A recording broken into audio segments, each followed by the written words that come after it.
នមើលទិដ្ឋភាពវត្តខ្មែរសាមគ្គីរួមថែឲ្យបានល្អពិនរៀបចំតុបតែងប្រណិត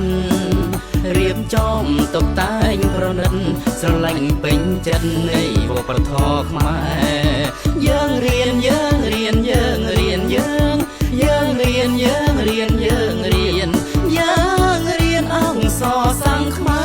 រអង្គសរភាសាសិល្បៈមិនអោយវាផ្លាំងខ្មែរខិនខំថែ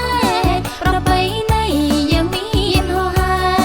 ប្រពៃណីយើងមានហោហែបែបប្រឹងខំថែឲ្យបានគង់វង្ស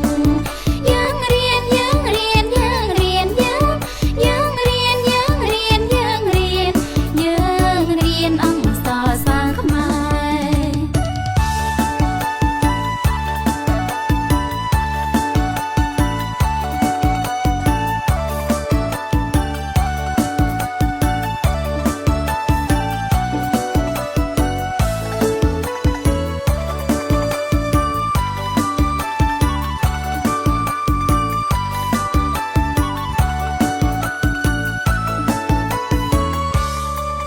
អង្គសរភាសាសិល្បៈមិនអោយវាផ្លាំងខ្មែរខិនខំថែ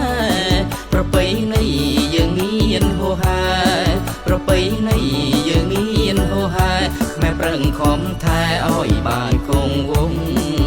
យើងរៀនយើងរៀនយើងរៀនយើងយើងរៀនយើង